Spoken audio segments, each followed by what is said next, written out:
নমস্কার দর্শক বন্ধুরা, ষোলোআনা ভিলেজ ফুডে আপনাদের স্বাগত জানাচ্ছি। আমি আজকে একটা নতুন রেসিপি করতে চলেছি, তা হলো ঘষার ঝোল। সেটা আমি রিঠা মাছ দিয়ে করব।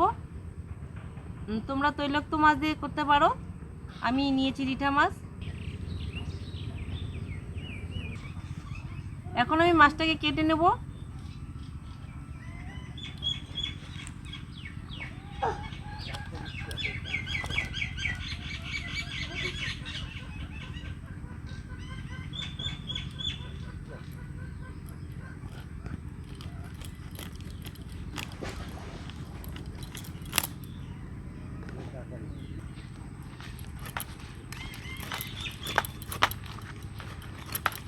খুব শক্ত, এটাকে কাটা যাচ্ছে না।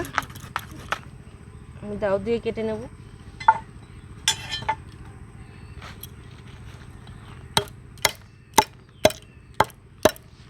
বটি দিয়ে কাটতে পারছি না, এর জন্য আমি একটা দা নিয়েছি।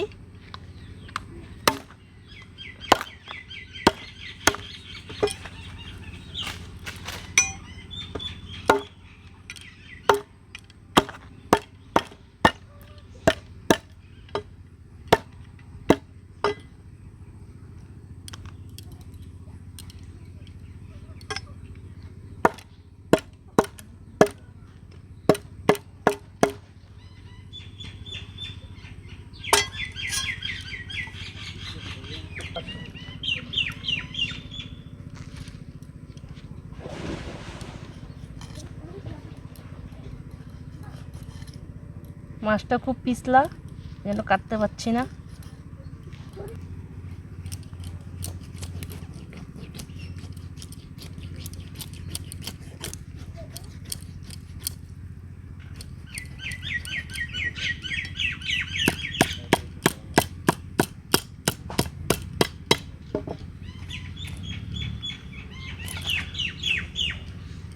ডিম বেরিয়েছে মাছটার মধ্যে।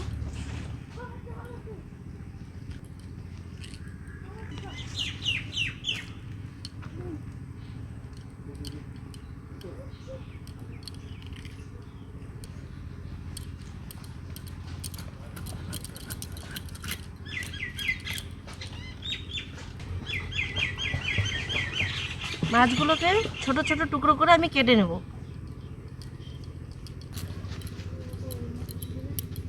দেখতে পাচ্ছ, মাছের টুকরোগুলো একদম ছোট ছোট করে কেটে নিয়েছি। এভাবেই কাটতে হবে।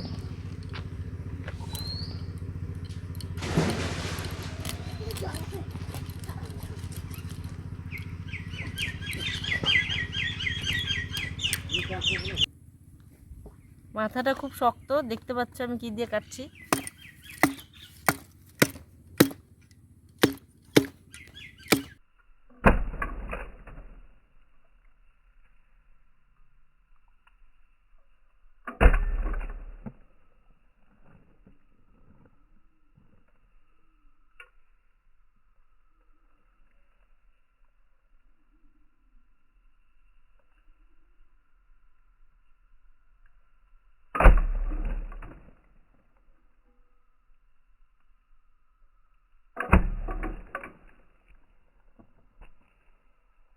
মাছগুলোকে এভাবে মাংস মতন কেটে নিয়েছি, দেখতে পাচ্ছ, ছোট ছোট টুকরো করে। এই মাছের রসাও খাওয়া যায়, তবে আমি আজকে ঘষা রান্না করব, এর জন্য ছোট ছোট করে পিস করে কেটে নিয়েছি। মাছ কাটা হয়ে গেছে, এখন আমি এগুলোকে ধুয়ে নিব। দেখতে পাচ্ছ টুকরোগুলো কিভাবে কেটেছি।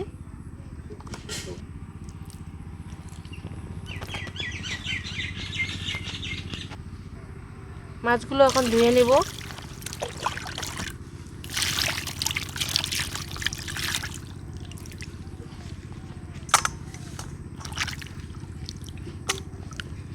কত তেল বেরিয়েছে মাছটার।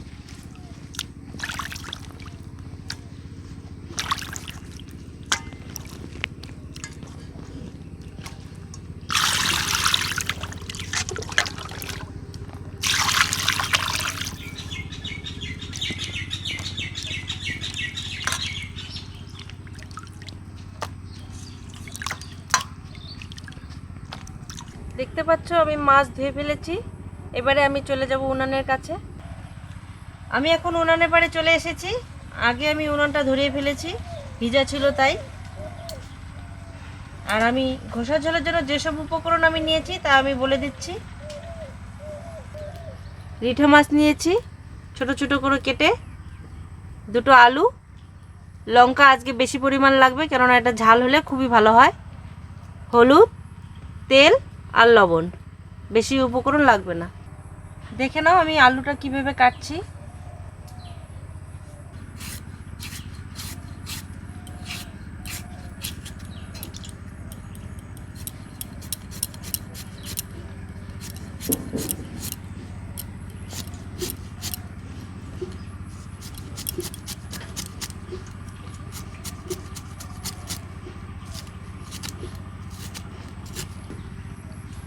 দেখতে পাচ্ছ আমি কীভাবে কেটেছি। তোমরা যদি পারো এর থেকে আরও সূক্ষ্মভাবে কাটবে, তাহলে খুব ভালো হবে।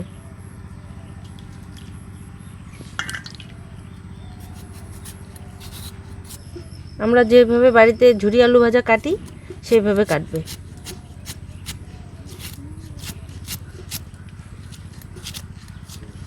আমার আলু কাটা হয়ে গেছে। এখন আমি এই আলুগুলোকে লবণ দিয়ে মেখে কষগুলোকে ফেলে দেব।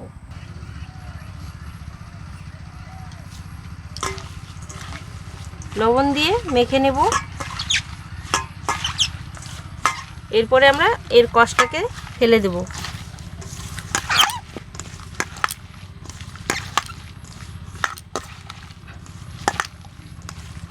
আলু মাখার পরে যে জলটা বেরোবে সেটাকে ফেলে দেব।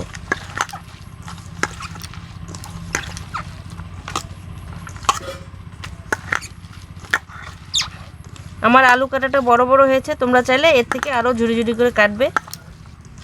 আমার বটিটা বেশি ধার না তো, এর জন্য।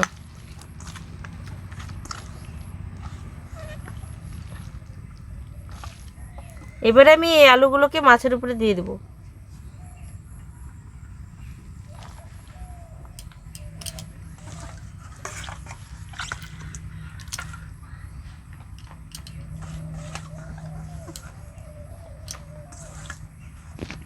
এই জলটাকে ফেলে দেব।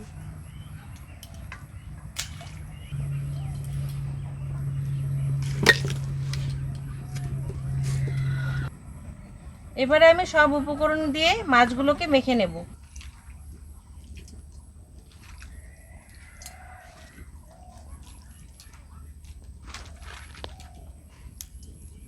তোমরা বাড়িতে ট্রাই করবে, খেয়ে দেখবে কেমন লাগে, কমেন্টে কিন্তু অবশ্যই জানাবে।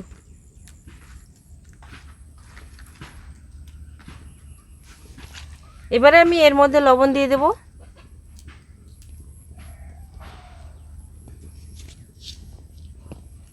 পরিমাণ মতন লবণ দিয়ে দিচ্ছি।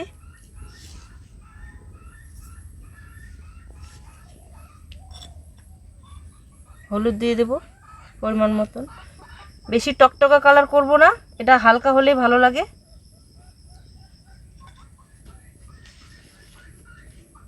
লঙ্কা নিয়ে নিচ্ছি, লঙ্কার পরিমাণটা বেশি লাগবে কেননা ঝাল হলে ভালো লাগে।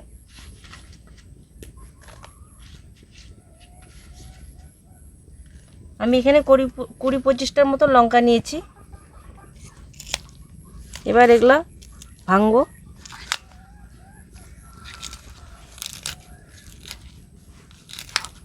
আমরা যেমন করে আম ঝালা খাই সেভাবে লঙ্কাগুলোকে মাখবো।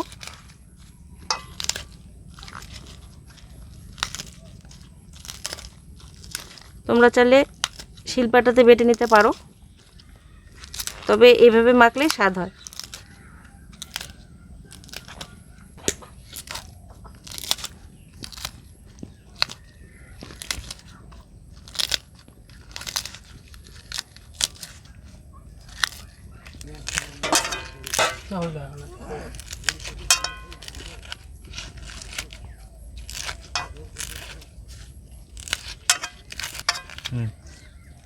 আমি সবগুলো লঙ্কাগুলোকে আমি ফাটিয়ে নিয়েছি।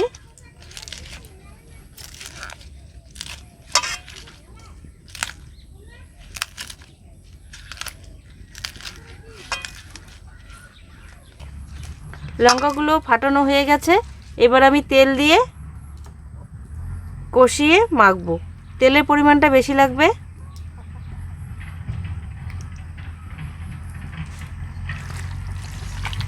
ভালো করে কষিয়ে মাখতে হবে, যত মাখবে তত স্বাদ বেরোবে।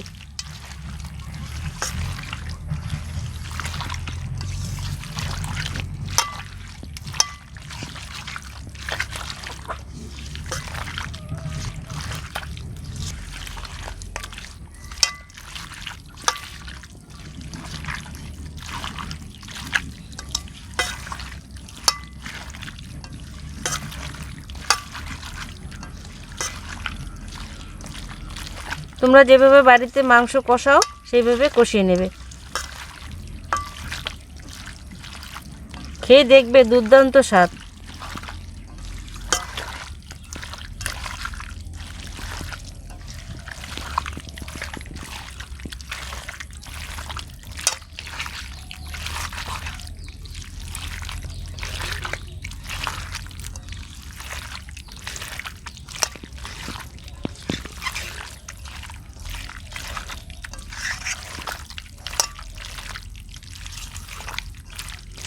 আমার মাখা হয়ে গেছে, এখন আমি এর মধ্যে জল দিয়ে দেব।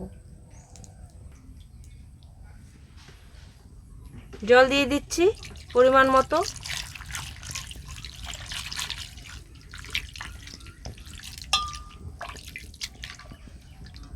আর এক মগ জল দিয়ে দেব।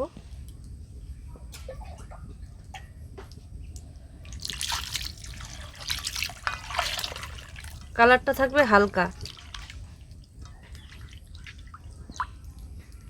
এখন আমি বসিয়ে দেব উনানে। আমি এখন বসিয়ে দিচ্ছি উনানে।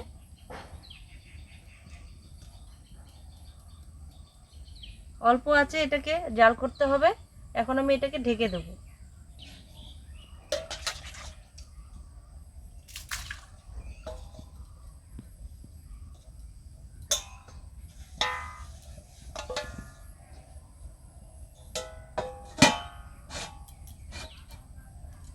বিশ মিনিটের মতন এটা ঢাকা থাকবে।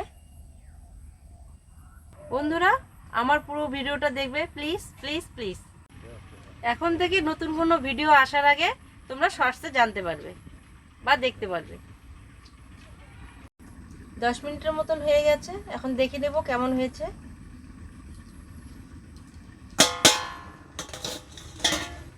খুব সুন্দর একটা গন্ধ বেরিয়েছে।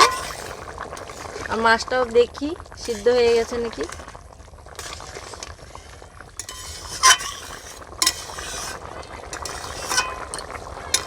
এখন আরো 10 মিনিটের মতন জাল করব।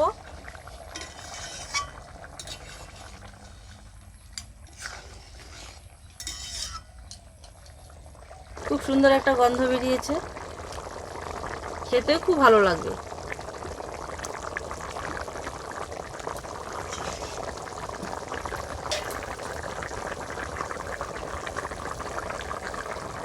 আমার ভিডিওটি যদি আপনাদের পছন্দ হয়ে থাকে তাহলে অবশ্যই সাবস্ক্রাইব, লাইক, শেয়ার করবে। আর বাড়িতে কিন্তু তোমরা অবশ্যই ট্রাই করবে যে এটা কেমন হয়েছে, আর আমাকে কমেন্টে জানাবে। আমার ঘষার ঝোল তৈরি হয়ে গেছে, এখন নামিয়ে ফেলবো।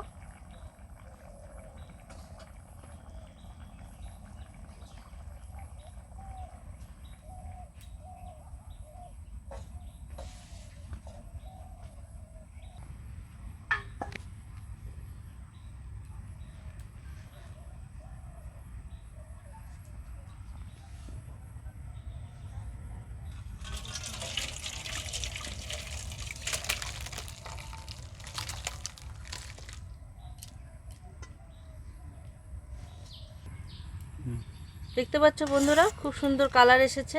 এরকম হালকা কালারই আমরা খেতে ভালোবাসি।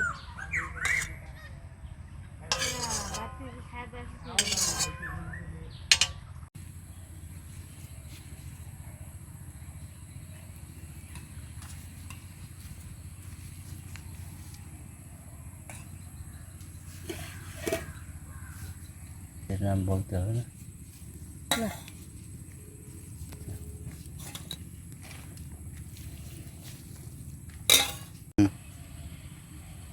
তরকারিটা তো খুব ভালোই হয়েছে।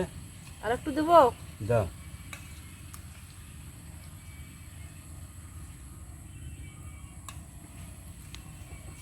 পুরো ভিডিওটা দেখার জন্য ধন্যবাদ। লাইক শেয়ার করবেন।